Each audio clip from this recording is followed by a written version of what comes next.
Decomposer के माध्यम से पराली प्रबंधन करेंगे। अहो भाग्य साहब, आप रास्ते में मिल गए। कोई समस्या है भुलई? हाँ साहब, फसल अवशेष को लेकर बड़ी समस्या है। समस्या? अरे फसल अवशेष का तो बहुत आसान प्रबंधन है। डिकम्पोजर के माध्यम से फसल अवशेष को खेत में सड़ाकर खाद बनाएं, अपने खेत की उर्वरता भी बढ़ाएं। साहब, फसल अवशेष जलाने वालों पर जुर्माना हो रहा है। बिल्कुल हो रहा है। 2 एकड़ फसल अवशेष जलाने पर 2500, 5 एकड़ पर 5000 और 5 एकड़ से अधिक जलाने पर 15,000 रुपयों का जुर्माना देना पड़ता है। ठीक है साहब, तो अब हम डिकम्पोजर के माध्यम से पराली प्रबंधन करेंगे। अहो भाग्य साहब, आप रास्ते में मिल गए। कोई समस्या है भुलई? हाँ साहब, फसल अवशेष को लेकर बड़ी समस्या है। समस्या? अरे फसल अवशेष का तो बहुत आसान प्रबंधन है। डिकम्पोजर के माध्यम से फसल अवशेष को खेत में सड़ाकर खाद बनाएं, अपने खेत की उर्वरता भी बढ़ाएं। साहब, फसल अवशेष जलाने वालों पर जुर्माना हो रहा है। बिल्कुल हो रहा है। 2 एकड़ फसल अवशेष जलाने पर 2500, 5 एकड़ पर 5000 और 5 एकड़ से अधिक जलाने पर 15,000 रुपयों का जुर्माना देना पड़ता है। ठीक है साहब, तो अब हम डिकम्पोजर के माध्यम से पराली प्रबंधन करेंगे। अहो भाग्य साहब, आप रास्ते में मिल गए।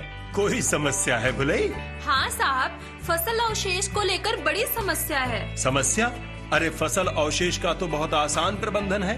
डिकम्पोजर के माध्यम से फसल अवशेष को खेत में सड़ाकर खाद बनाएं, अपने खेत की उर्वरता भी बढ़ाएं। साहब, फसल अवशेष जलाने वालों पर जुर्माना हो रहा है। बिल्कुल हो रहा है। 2 एकड़ फसल अवशेष जलाने पर 2500, 5 एकड़ पर 5000 और 5 एकड़ से अधिक जलाने पर 15,000 रुपयों का जुर्माना देना पड़ता है। ठीक है साहब, तो अब हम डिकम्पोजर के माध्यम से पराली प्रबंधन करेंगे। अहो भाग्य साहब, आप रास्ते में मिल गए। कोई समस्या है भुलई? हाँ साहब, फसल अवशेष को लेकर बड़ी समस्या है। समस्या? अरे फसल अवशेष का तो बहुत आसान प्रबंधन है।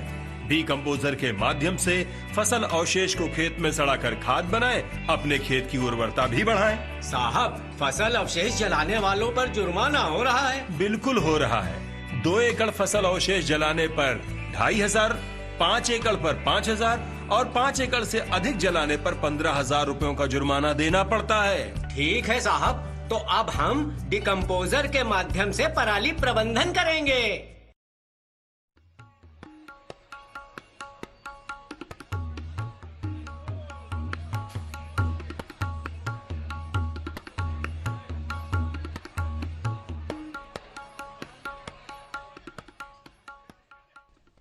चिकित्सा विज्ञान में हमने आज काफ़ी विकास कर लिया है, लेकिन इसी के साथ आज हमारे सामने नई नई चुनौतियां भी देखने को मिल रही हैं। 1980 के दशक में इसी तरह एक नया वायरस इंसान ने सुना, वो था HIV एड्स। भारत में पहली बार 1986 में इसके जो केसेस हैं हमारे सामने आए। आज हमने इस एड्स के बारे में काफ़ी कुछ जानकारी हासिल कर ली है, लेकिन आज भी यह बीमारी उतनी ही भयावह है जितनी कि जब हमने इसके बारे में जाना था पहली बार तब यह थी। आज इसी विषय पर बातचीत करने के लिए हमारे साथ यहाँ पर इलाहाबाद के डिप्टी CMO और district AIDS prevention and control unit के जो मेंबर हैं डॉक्टर VK मिश्रा जी हैं। साथ ही साथ हमारे साथ ईशान्या राज हैं जो कि क्लिनिकल साइकोलॉजिस्ट हैं कॉलविन हॉस्पिटल इलाहाबाद में। तो डॉक्टर साहब, सबसे पहले तो मैं आपसे यही पूछना चाहूँगा कि इतने साल बीत गए हैं एड्स के बारे में, हमने जानकारी जो बहुत कुछ जानकारियाँ मिली हैं, लेकिन आज भी काफ़ी सारी भ्रांतियाँ हैं एड्स को लेकर के। ये क्या भ्रांतियाँ आज भी प्रचलित कैसी हैं और कहाँ तक हम आज इस बीमारी पर काबू पाए हैं? देखिए, HIV मूल रूप से एक वायरस का नाम है जिसको ह्यूमन इम्यूनोडिफिशियंसी वायरस कहते हैं। यानी इस वायरस से जब शरीर में इन्फेक्शन होता है तो मनुष्य की रोग प्रतिरोधक क्षमता प्रभावित होती है, या तो कम हो जाती है, या अगर बहुत एडवांस स्टेज का इन्फेक्शन है, वायरल लोड बहुत ज़्यादा है, तो उसकी ख़त्म हो जाती है रोग प्रतिरोधक क्षमता। रोग प्रतिरोधक क्षमता खत्म होने के बाद वैसे बैक्टीरिया वायरस आपके शरीर पे, मनुष्य के शरीर पे आक्रमण करते हैं और अपना घर बसाते हैं, जो कि सामान्य तौर पे हमारी रोग प्रतिरोधक क्षमता उन्हें रोक रखती है। थोड़ा सा HIV के विषय में हम जानना आपको बताना चाहेंगे कि HIV एक रेट्रो वायरस होता है जो RNA वायरस होता है, और HIV-1, HIV-2 दो तरह के वायरस होते हैं, दोनों RNA वायरस होते हैं।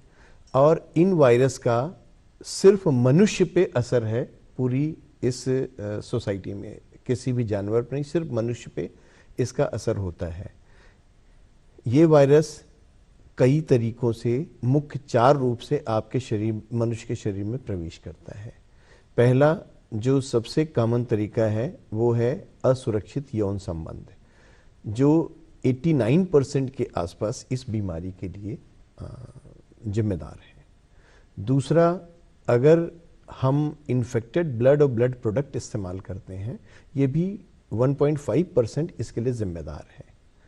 आपने सुना होगा कि कुछ जो नशे के शिकार होते हैं, IV इंजेक्शन लेते हैं और दूषित सिरिंज, हमारे सोसाइटी में कई जगह दूषित सिरिंज यूज़ होती हैं। दूषित सिरिंज मतलब एक बार आपने किसी को सिरिंज लगा दिया, इंजेक्शन लगा दिया, दोबारा फिर उसको इस्तेमाल कर रहे हैं बिना किसी प्रोसेस किए।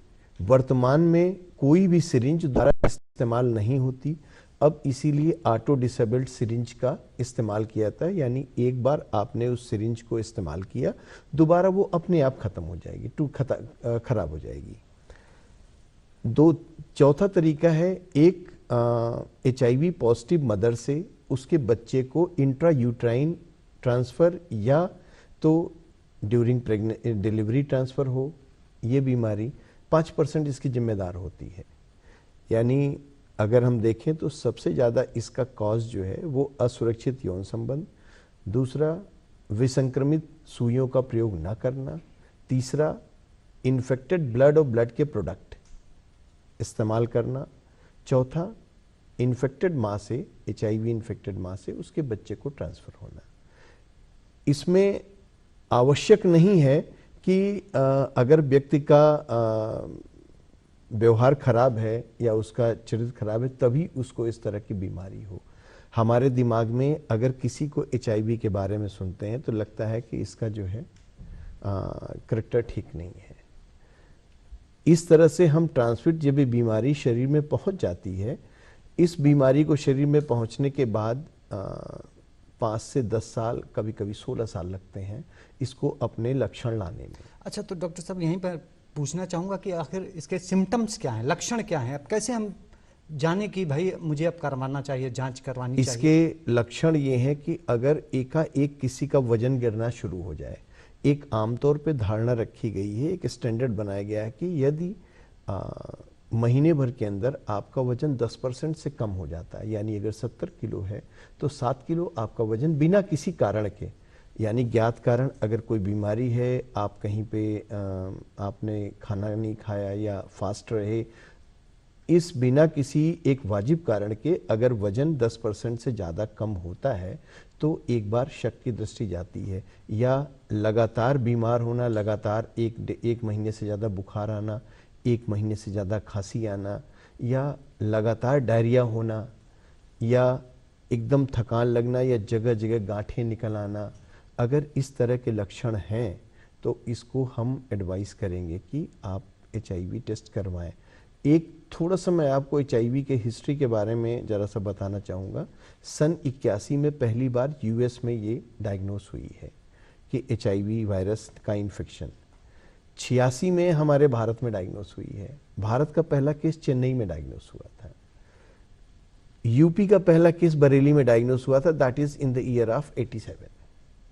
और सन 88 में एक गठित हुई कि हमें इसका पूरा काम, एड्स का एक जो है एक जांच पड़ताल करके इसकी पूरी एक कार्य योजना बनानी है। 92 में देश में एक राष्ट्रीय एड्स नियंत्रण कार्यक्रम शुरू हुआ और साथ में 92 में ही यूपी में भी शुरू हुआ है। अगर हम देखें तो पूरे विश्व में इस समय करीब 333 लाख जो है ऐसे व्यक्ति हैं। 333 लाख अमाउंट बहुत ज़्यादा होती है। 333 लाख ऐसे व्यक्ति हैं जो एड्स से, HIV से पीड़ित हैं। एड्स एक बाद की स्टेज है, एड्स को हम HIV का एक लास्ट स्टेज है वो। एड्स कहते हैं एक्वायर्ड इम्यून डिफिशियंसी सिंड्रोम।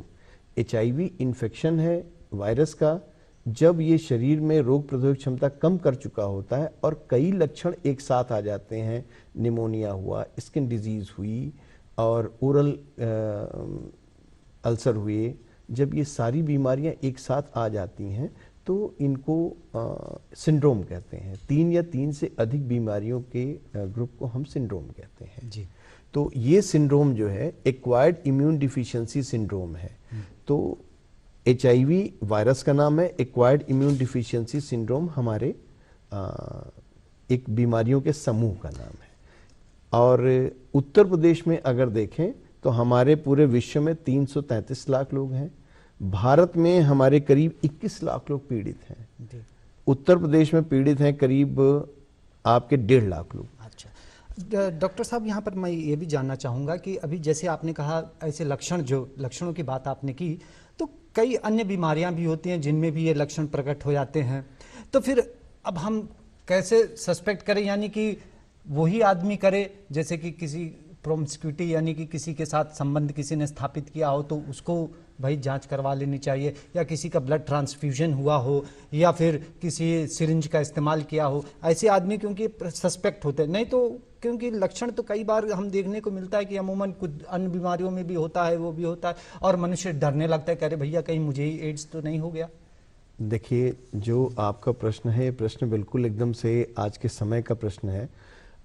अगर कई ऐसी बीमारियां होती जैसे ट्यूबरकुलोसिस हुई, जैसे किसी को कैंसर हुई, उसमें भी वजन का नुकसान होता है, लेकिन इन बीमारियों के समूह को, जैसे वजन कम होना, गांठें निकल आना, एकाएक लगातार लंबे समय तक फीवर आना, खांसी आना, वीकनेस लगना और अनएक्सप्लेन्ड वीकनेस जिसे कहते हैं, जो कमजोरी आप उसको एक्सप्लेन नहीं कर सकते क्यों कमजोरी हो रही है, इस कारण से अगर है तो इसकी जांच होनी चाहिए। और हमारे पास कुछ ऐसे ग्रुप होते हैं जो कि बहुत ज़्यादा मोस्ट प्रोन ग्रुप कहते हैं, जैसे ट्रक ड्राइवर्स हमारे हैं जो महीनों घर से बाहर रहते हैं, हमारे आर्मी मेंस हैं जो काफ़ी घर से बाहर रहते हैं, और हमारे जो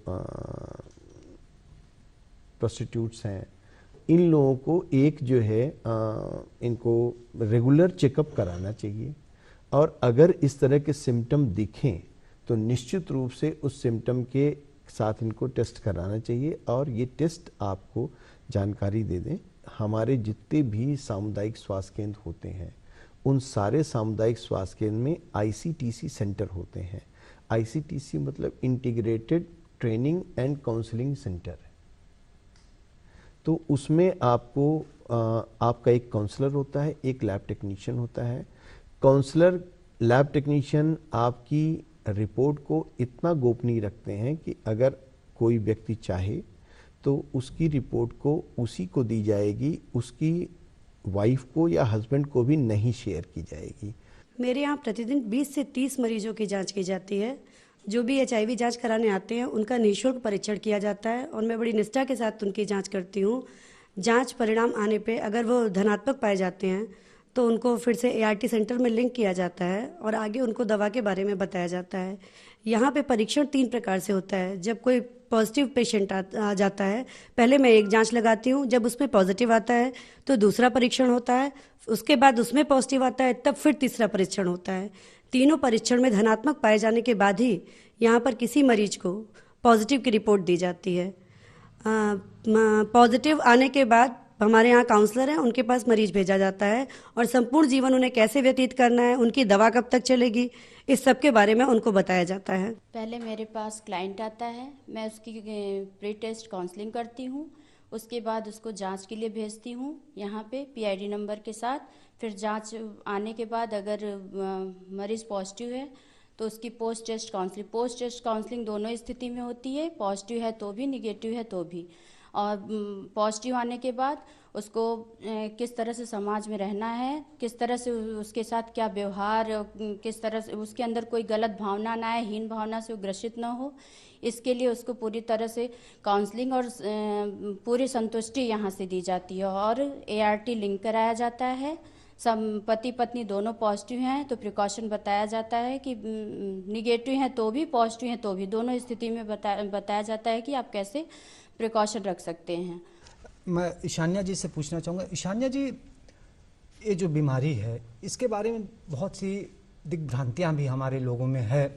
सबसे पहले तो लोग इस बीमारी के नाम से ही डर जाते हैं, फिर इस बात से डरते हैं कि भाई मैं जाकर टेस्ट करवाऊं, अरे भाई कहीं टेस्ट करवाऊं तो पॉजिटिव न निकल जाए, और पॉजिटिव निकल गया तो फिर मेरा क्या हाल होगा, मेरे दोस्त क्या मुझसे बात करेंगे, मेरे परिवार वाले क्या बात करेंगे, मेरी क्या नौकरी रहेगी कि नहीं रहेगी। तो जो एक जिस अंतर्द्वंद से मनुष्य गुजरता है वो उसके लिए सबसे बड़ी चुनौती मैं समझता हूँ कि एक एड्स के नाम से ही होती है उस मनुष्य के अंदर, उसके अंदर एक सिहरन सी गुजर जाती है। तो इस एस्पेक्ट को डील करने के लिए किस तरह से जो मनुष्य है, जो भी इंसान है, उसको कैसे इससे लड़ना चाहिए? वो बीमारी से तो लड़ेगा, साथ ही साथ जो साइकोलॉजिकल प्रोसेस उससे कैसे लड़े? सबसे पहले मैं आपको बता दूं, चाहे वो HIV हो या और कोई भी बीमारी हो, बीमारी चाहे कोई भी होती है, वो इंसान के अंदर एक अलग तरीके का निगेटिव फीलिंग लेकर आता है, जिससे न सिर्फ उस इंसान का साइकोलॉजिकल रिस्पॉन्स और प्रोसेस डिस्टर्ब होता है, बल्कि उसके परिवार के लोग, उससे जुड़े जो भी सदस्य हैं, उसके घर के, उसके फ्रेंड्स जो भी हैं, उन सब का साइकोलॉजिकल प्रोसेस जो है उसमें डिस्टर्बेंस आ जाती है। और ऐसा कई स्टडीज़ में देखा गया है कि ऐसे लोग जिनमें कुछ पर्सनालिटी इश्यूज होते हैं, जिनका वातावरण के साथ जो संबंध होता है वो थोड़े से डिस्टर्ब्ड होता है, मतलब उसका पीयर ग्रुप ऐसा होता है या उसका फ्रेंड सर्कल ऐसा होता है कि जो नशा करता है, अनप्रोटेक्टेड सेक्स में ज़्यादा बिजी होता है, या ऐसे व्यक्ति जिनमें ऐसे कुछ पर्सनालिटी, खासकर personality traits like novelty seeking ज़्यादा होता है, हार्म अवॉइडेंस कम होता है, ऐसे लोगों में एड्स के होने की संभावना ज़्यादा बढ़ती है। इसके अलावा जो लोग क्रॉनिकली मेंटली इल होते हैं, वो लोग का ऑलरेडी कोपिंग जो मैकेनिज्म होता है वो कॉम्प्रोमाइज्ड होता है, और एड्स और HIV जैसी जो इन्फेक्शन है वो उनके कॉम्प्राइज्ड कोपिंग मैकेनिज्म में और स्ट्रेस ऐड करते हैं। इससे क्या होता है कि उनका मेंटल ब्रेकडाउन हो जाता है, तो उनका कुछ अपना खुद का साइकोलॉजिकल प्रोसेस का रिएक्शंस होता है ऐसे स्टेजेस में, जिसको कि 5 स्टेजेस में बांटा गया है। और आपका सवाल था कि ऐसे लोग जो डरते हैं टेस्ट करवाने से, तो जैसा सर बता रहे थे कि हर कम्युनिटी सेंटर में एक काउंसलर होता है, तो जो लोग को भी कुछ इंडिकेशंस लगता है कि हाँ पिछले 6 महीने में या 1 साल में मैंने अनप्रोटेक्टेड सेक्स किया है, चाहे वो ओरल हो, एनल हो, वेजाइनल हो, इसके अलावा मैं ड्रग निडल शेयरिंग से मैंने ड्रग अब्यूज़ किया है, ब्लड ट्रांसफ्यूज़न जो भी हुआ है, तो वो लोग को सबसे पहले सोचना होगा कि हाँ अभी मुझे टेस्ट कराने की ज़रूरत है, और टेस्ट के लिए उनको आगे आना चाहिए। और मन में अगर उनको शंका लगती है कि अगर मेरा टेस्ट रिजल्ट पॉजिटिव आएगा तो मैं क्या करूँगा, लोगों को पता चल जाएगा, इसके लिए आपको डरने की कोई ज़रूरत नहीं है, क्योंकि कम्युनिटी सेंटर में जो काउंसलर्स होते हैं वो इन चीज़ों में एक्सपर्ट होते हैं कि आपका जो प्री टेस्ट काउंसलिंग होगा उसमें ये सारी बातों को एक्सप्लेन कर दिया जाएगा कि अगर आप चाहें तभी आपका जो रिजल्ट है वो डिस्क्लोज होगा, अदरवाइज नहीं होगा। अगर आप चाहें तो आप फैमिली मेंबर के कोई एक इंसान को चुन सकते हैं जो आपके लिए आगे चल के सपोर्ट सिस्टम बनेगा, और उससे आप ये चीज़ शेयर करना चाहते हैं थ्रू काउंसलर, तो उसमें भी वो काउंसलर आपकी मदद करेगा। और इससे रिलेटेड जो भी सपोर्टिव काउंसलिंग, आगे चल के सपोर्टिव थेरेपी, कुछ की भी ज़रूरत होगी तो इसके लिए पर्याप्त साइकोलॉजिकल इंटरवेंशन उस काउंसलर से आपको ज़रूर मिलेगा। इसलिए डरने वाली ऐसी कोई बात नहीं है कि हाँ मैं टेस्ट नहीं करवाऊँ, अदरवाइज़ लोग क्या कहेंगे, या पॉजिटिव होगा तो मैं कैसे डील कर पाऊँगा। इस पे ही मैं अभी थोड़ी देर पहले पर्सनल साइकोलॉजिकल रिस्पॉन्स का स्टेजेस का बात कर रही थी। उसमें क्या होता है, पहला जो स्टेज होता है वो डिनायल, शॉक और एंगर का होता है। पहला स्टेज शॉक और एंगर का होता है, जिसमें सबसे पहले अगर इंसान को लगता है कि नहीं मुझे एड्स हो गया है या होने वाला शक भी होता है, तो वो एकदम शॉक में आ जाता है। छोटी छोटी बातों पे वो गुस्सा करने लगेगा, चिड़चिड़ाने लगेगा। उसके बाद दूसरा स्टेज डेवलप होगा डिनायल का। डिनायल में क्या होगा कि वो टेस्ट करवाने के लिए जाना नहीं चाहेगा। वो कहेगा मैं क्यों टेस्ट करवाऊं, मुझे शायद नहीं हो सकता है, मुझे क्यों होगा और मुझे ही क्यों होगा। इन केस अगर वो टेस्ट करवा भी लेता है तो क्या होता है कि वो रिजल्ट के लिए फॉलोअप में नहीं जाएगा। और इस चीज़ को बार बार वो नकारेगा कि मुझे ऐसी बीमारी हो सकती है या मैं इस चीज़ में ऐसे इन्फेक्शन से ग्रसित हो सकता हूँ।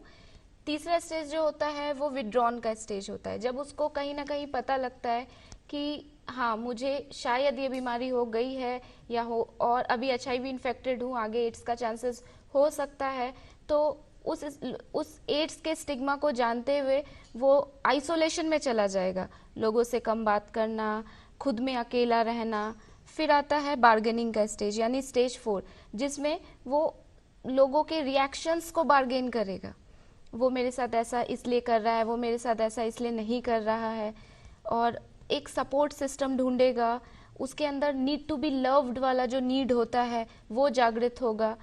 उसके बाद आता है सबसे लास्ट में एक्सेप्टेंस का स्टेज, जहाँ पे वो HIV को अपने पर्सनालिटी कैरेक्टरिस्टिक्स में कहीं ना कहीं इनकलकेट करता है।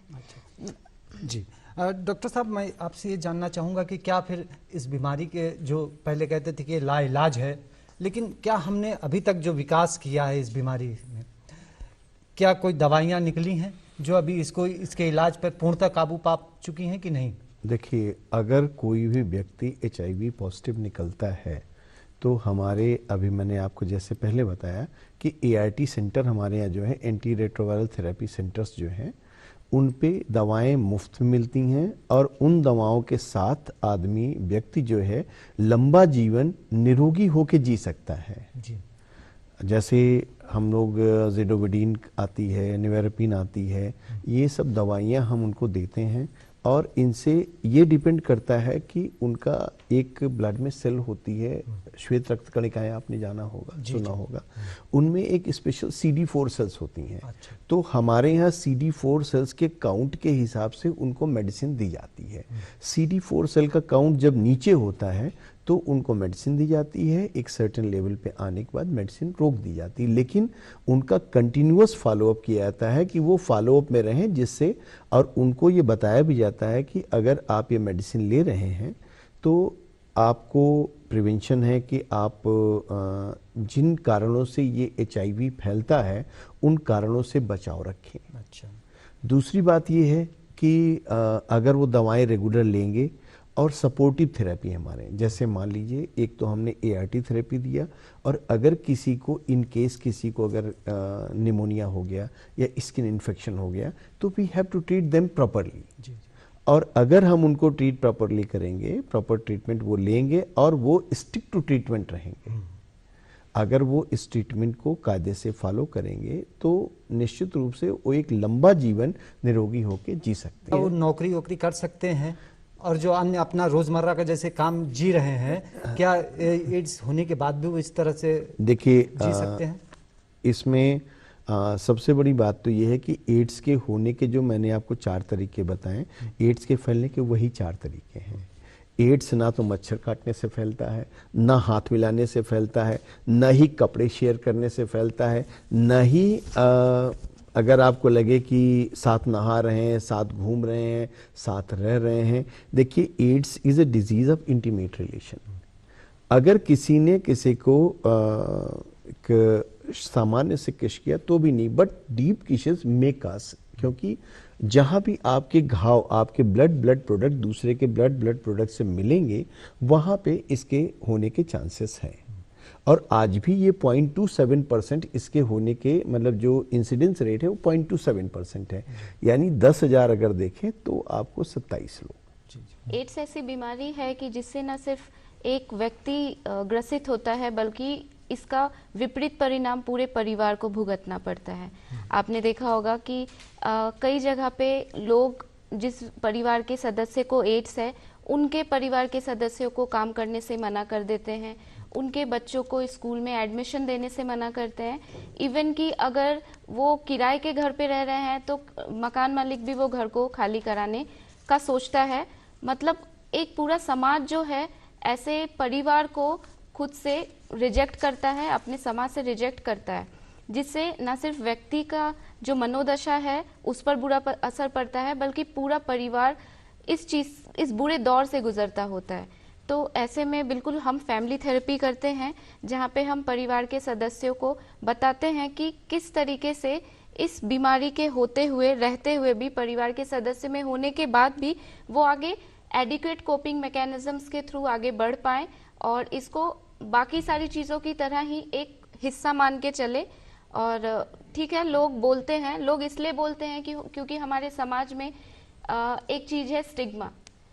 स्टिग्मा का अर्थ होता है किसी को भी एक बीमारी अगर पता लग जाती है तो उसे लेबल कर देना कि अगर उसको एड्स हुआ है तो उसके घर जाएंगे, उसके पड़ोस में रहेंगे तो हमें भी एड्स हो जाएगा, इसके परिवार के सदस्य को एड्स है तो हमें भी हो जाएगा। मतलब जहाँ जानकारी का अभाव होता है पर सिर्फ लोग निगेटिवली उसको लेबल कर देते हैं। और इसके साथ डिस्क्रिमिनेशन होता है जहाँ पे एड्स से पीड़ित व्यक्ति को और उसके परिवार को डिस्क्रिमिनेट करने लगते हैं। तो इस चीज़ों को समाज से हटाना हमारे लिए बहुत ज़रूरी है, जिससे परिवार को भी फायदा मिले और पेशेंट्स को भी फायदा मिले। ये चीज़ अगर स्टिग्मा और डिस्क्रिमिनेशन अगर हटता है तभी फैमिली और जो पेशेंट्स हैं वो काउंसलिंग के लिए आएंगे, ट्रीटमेंट प्रोसेसेस के लिए वो आगे बढ़ना चाहेंगे, प्रॉपर मेडिकल केयर के लिए वो खुद से चाहेंगे कि हाँ मैं जाऊँ, एक इनिशिएटिव लेना शुरू करेंगे। तो परिवार के लिए स्टिग्मा और डिस्क्रिमिनेशन जो चीज़ें हैं वो हमारे समाज से बिल्कुल भी हटाना चाहिए। जी, एक चीज़ और है कि इसमें खासकर मैं महिलाओं की थोड़ी सी यहाँ पर बात करना चाहूँगा।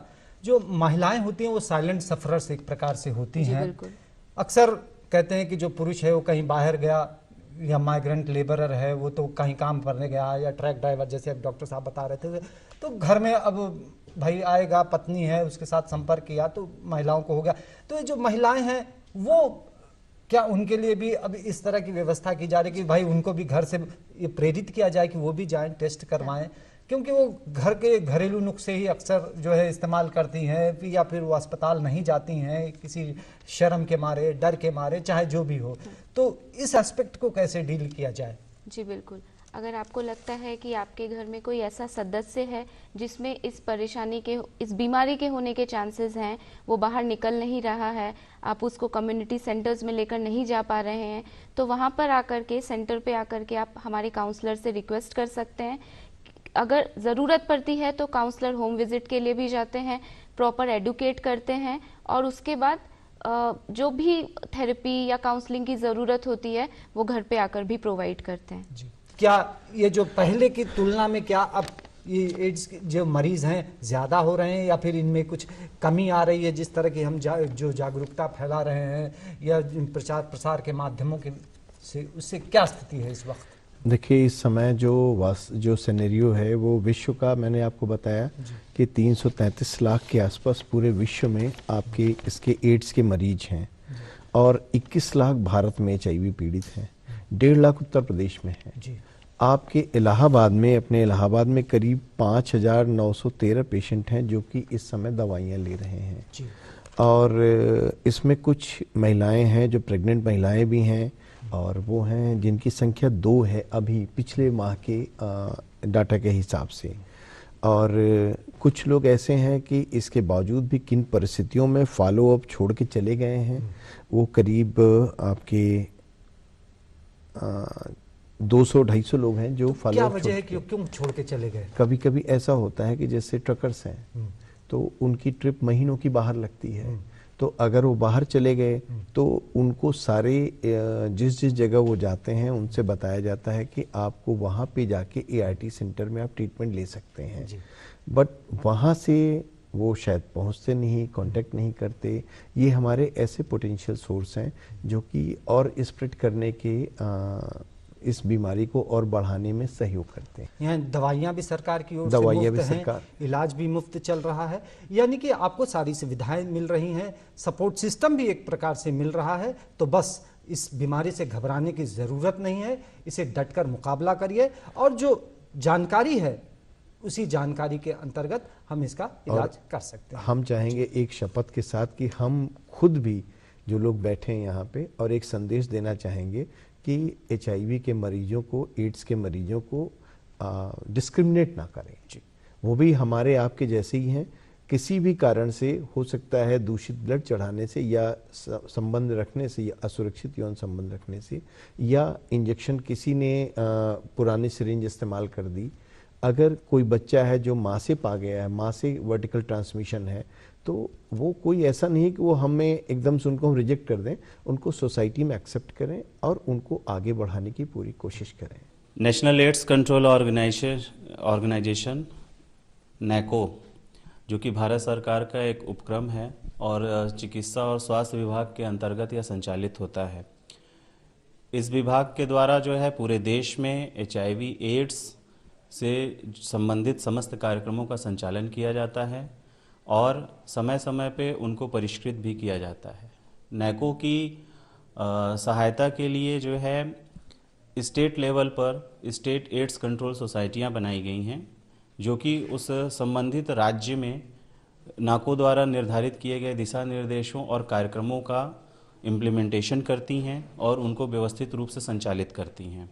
आज भी हमें बहुत ज़रूरत है कि हम IC कार्यक्रम करें। इस संबंध में हम लोग समय समय पे कॉलेजों में और गाँव में जाके जो है जन जागरूकता कार्यक्रमों का आयोजन करते हैं। विश्वविद्यालयों में समाज के हर तबके में जाके हम लोग गांव स्तर तक जाके जो है इन कार्यक्रमों का संचालन करते हैं, जिससे लोगों में जो है HIV के प्रति जो भी भ्रांतियां हैं, भेदभाव हैं और लांछन से संबंधित जो भी मुद्दे हैं उनको हम दूर। अहो भाग्य साहब, आप रास्ते में मिल गए। कोई समस्या है भुलई? हाँ साहब, फसल अवशेष को लेकर बड़ी समस्या है। समस्या?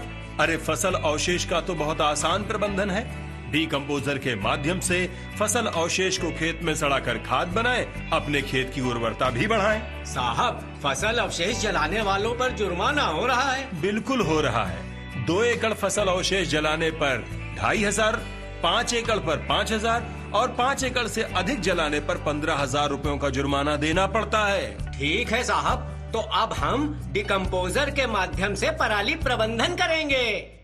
अहो भाग्य साहब, आप रास्ते में मिल गए।